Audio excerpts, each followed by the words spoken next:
Assalamualaikum warahmatullahi wabarakatuh. Halo semua, selamat datang di video pembelajaran kita tentang konsep seni dan pendidikan seni. Di video ini, kita akan menjelajahi apa sebenarnya seni. Seni penting dalam kehidupan kita dan bagaimana seni rupa khususnya dapat menjadi alat ekspresi dan pendidikan yang sangat baik. Kita akan mulai dengan mengenal konsep dasar seni itu sendiri. Seni bukan hanya sekedar gambar atau patung, tapi juga mencakup semua bentuk ekspresi manusia yang melibatkan kreativitas dan perasaan. Seni adalah refleksi dari kebudayaan, cara berpikir, dan jiwa penciptanya. Dalam seni, kita menemukan cara untuk mengekspresikan hal yang kadang sulit diungkapkan dengan kata-kata. Lalu, kenapa pendidikan seni rupa itu penting? Lalu pendidikan seni rupa, kita tidak hanya belajar tentang teknik atau penampilan visual, tapi juga belajar untuk lebih peka terhadap dunia sekitar, kreatif, dan mampu berpikir kritis. Pendidikan seni rupa membantu kita memahami bahwa seni adalah bagian penting dari peradaban manusia yang dapat menyampaikan pesan dan membangun empati. Jadi, tetaplah bersama kami dan mari kita mulai perjalanan ini untuk mengenal lebih dalam dunia seni dan memahami pentingnya pendidikan seni rupa dalam mengembangkan potensi ini. Melalui materi ini, kita akan mengeksplorasi konsep seni dalam konteks pendidikan serta memahami peran dan manfaat pendidikan seni rupa dalam mengembangkan potensi peserta didik. Kita juga akan membahas bagaimana seni rupa dapat diintegrasikan ke dalam pembelajaran untuk meningkatkan keterampilan motorik, kecerdasan emosional, serta pemahaman budaya. Diharapkan pada akhir pertemuan ini, kita dapat lebih memahami kontribusi pendidikan seni dalam membentuk individu yang kreatif, kritis, dan apresiatif terhadap seni dan budaya sekitar. Berbicara tentang seni, berdasarkan pemaknaannya, yang mana istilah seni ini berasal dari bahasa Sanskerta yang arti sesuatu yang halus, kecil, dan sekarang kita memahaminya dengan sesuatu yang indah. Namun sebenarnya, seni dewasanya mengalami paradigma makna yang mana suatu yang nampak tidak indah secara visual pun bisa diartikan sebagai seni. Seni merupakan salah satu ekspresi manusia yang paling mendalam dan kaya makna. Melalui seni, kita dapat mengekspresi gagasan dan nilai-nilai budaya dalam bentuk visual, audio, atau gerak yang seni mencakup banyak bidang, mulai dari seni rupa, seperti seni lukis, patung, dan seni pertunjukan seperti tari, teater, dan musik, hingga seni sastra, puisi, prosa, dan drama. Setiap bentuk seni memiliki caranya sendiri untuk menyentuh perasaan dan inspirasi penonton. Secara historis, seni telah memainkan peran penting dalam mendokumentasikan peradaban, mencatat kisah-kisah manusia, dan mengekspresikan keindahan atau kritik sosial.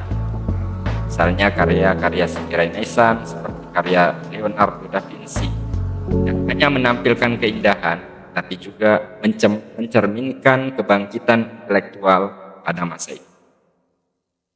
Di sisi lain, seni modern lebih menekankan pada ekspresi pribadi dan inovasi dalam bentuk dan medium, seperti seni abstrak dan instalasi. Seni juga memiliki dampak besar bagi psikologi manusia. Menyaksikan atau menciptakan seni dapat mengurangi stres, meningkatkan kreativitas, dan memberikan perasaan hubung dengan diri sendiri dan orang lain. Inilah yang membuat seni menjadi aspek penting dalam hidup. Mari kita mulai pembahasan dengan melihat kembali tujuan pendidikan seni rupa dan bagaimana seni dapat menjadi sarana penting dalam membangun potensi dan. Jadi melalui seni, ekspresi diri dan perasaan. Jadi seni ini seringkali digunakan sebagai sarana untuk mengekspresikan perasaan. Dan seni, seorang seniman dapat menyampaikan emosi baik kegembiraan, kesedihan, kegelisahan, atau harapan. Karya seni ini bukan hanya berbicara tentang luar, tapi juga batin seni. Kemudian selanjutnya adalah refleksi sosial dan budaya. Seni juga bisa mencerminkan nilai, moral, dan masalah yang ada dalam masyarakat pada suatu waktu. Tema-tema sosial, politik, atau budaya yang diangkat dalam karya seni seringkali membawa pesan dan kritik terhadap keadaan yang membantu audiens untuk memahami atau merespon isu-isu penting di sekitarnya. Kemudian yang ketiga, pengembangan estetika. Seni juga dipandang sebagai upaya untuk mencari akan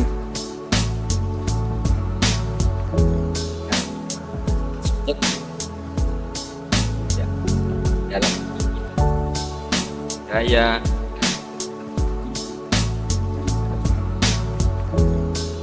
dalam seni tidak selalu terkait dengan apa yang tampak.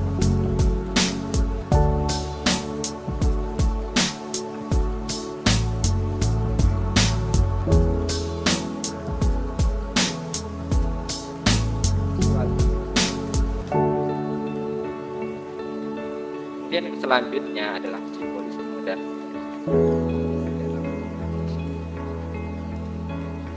banyak karya seni mengandung simbolisme.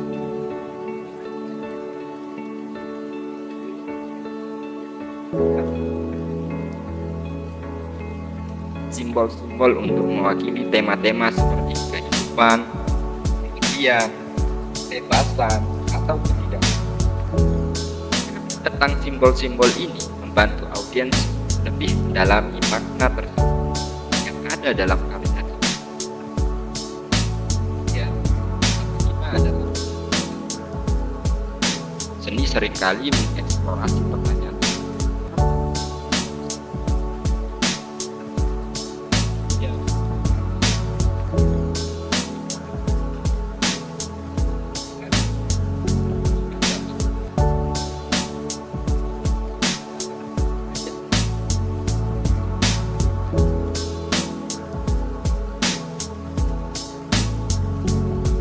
Pendidikan seni rupa adalah proses pengajaran dan pembelajaran yang bertujuan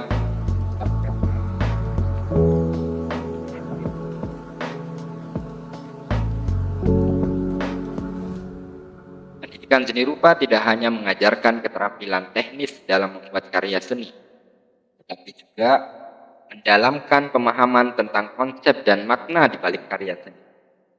Jadi ini merupakan beberapa tujuan dan aspek penting dari pendidikan seni rupa. Yang pertama adalah mengembangkan kreativitas. Pendidikan seni rupa mendorong siswa untuk berpikir kreatif.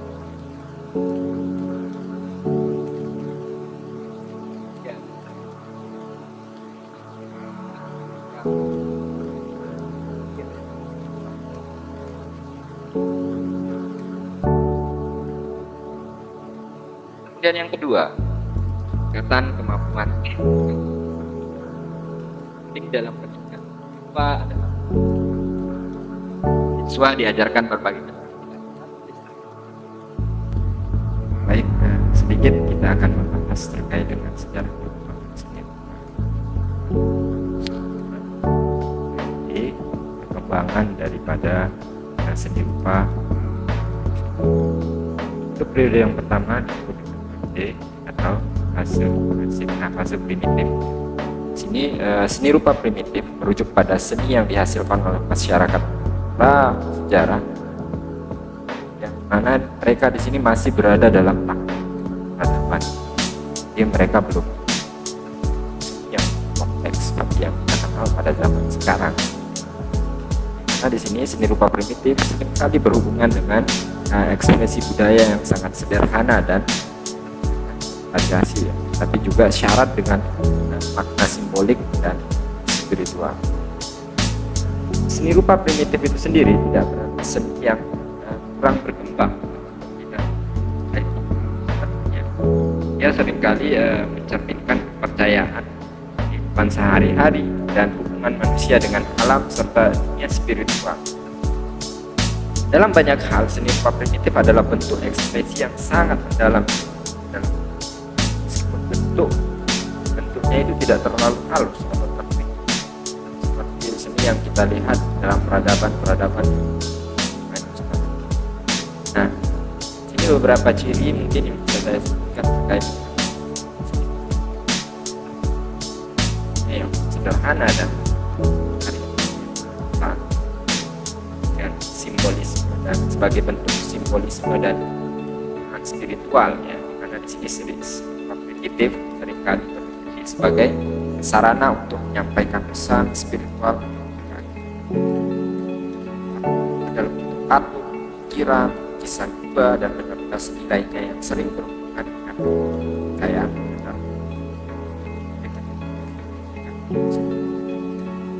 Kemudian dalam hal penggunaan bahan alam, jadi mereka menggunakan bahan-bahan yang ada di sekitar mereka.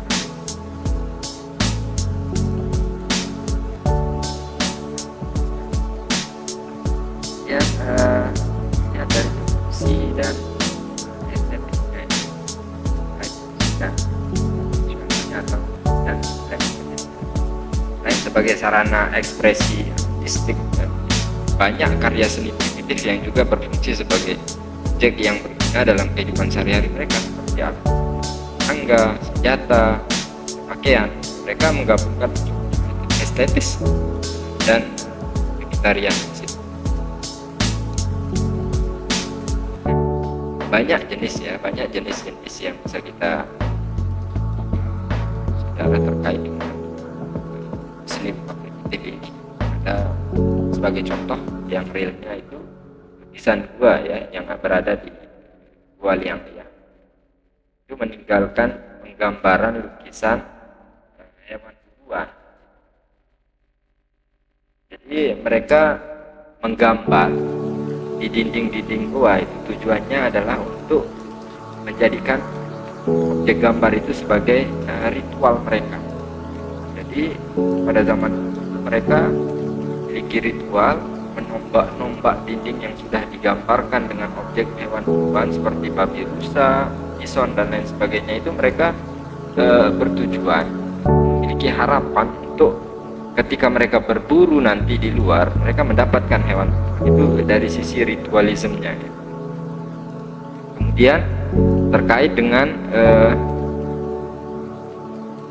patung dan ukiran, ini banyak patung-patung pada zaman primitif ya menggambarkan bentuk yang sederhana, tidak sekompleks atau tidak semulus yang berkembang sekarang.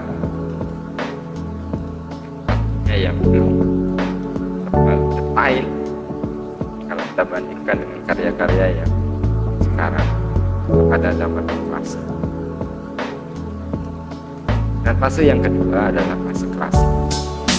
Menarik ketika kita bahas terkait dengan fase klasik. Kenapa saya katakan menarik? Karena fase ini merupakan puncak dan kejayaan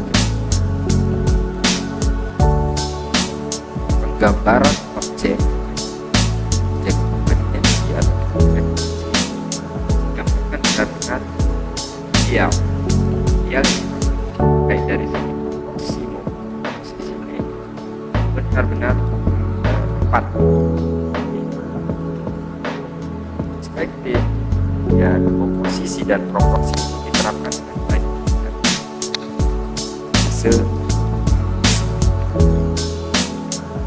Sebagai contoh misalkan penggambaran atau bentuk-bentuk bangunan yang digambarkan yang dihasilkan pada klasik ini adalah sebetulnya Candi Borobudur Indonesia.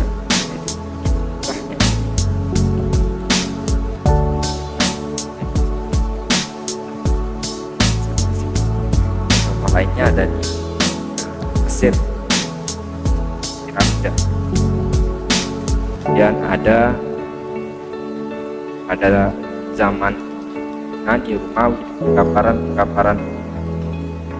dan bangunannya itu benar-benar megah. Itu juga patung buat mereka, Zeus, Athena dan lain sebagainya, benar-benar proporsinya itu diperhitungkan meskipun dengan ukuran yang besar sekali.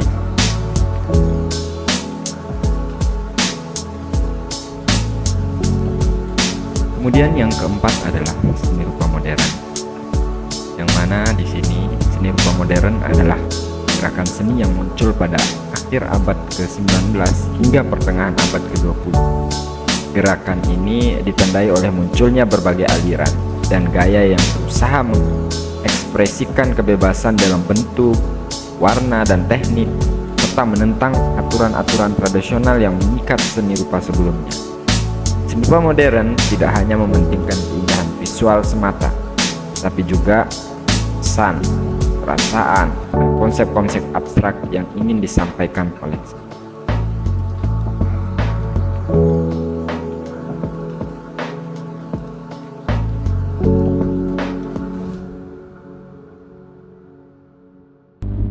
Seni rupa modern itu sendiri memiliki ciri-ciri, diantaranya adalah satu, eksperimen bentuk dan teknik.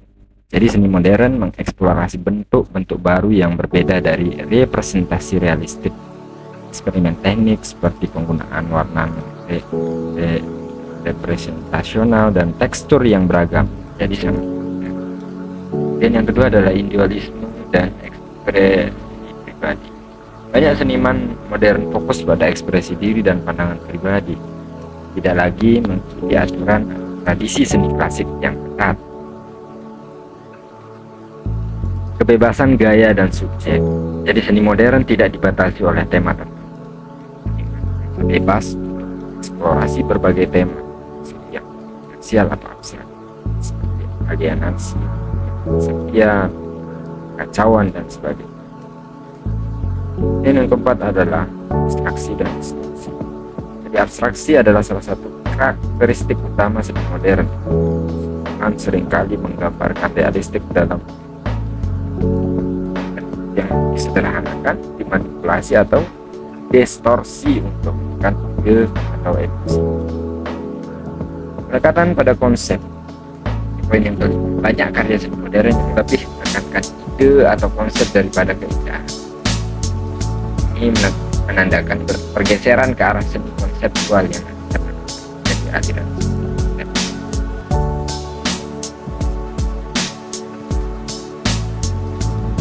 Dari aliran modern itu sendiri banyak terbagi lagi menjadi beberapa jenis, karena pada seni modern muncul berbagai jenis aliran. Di antaranya ada aliran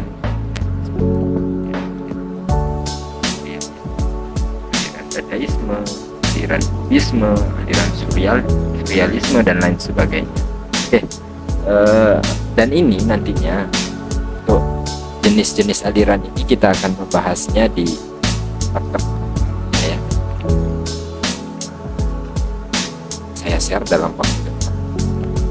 Mungkin demikian ya dalam video ini terkait dengan pembahasan konsep seni dan seni rupa. Bye bye, sampai jumpa minggu depan.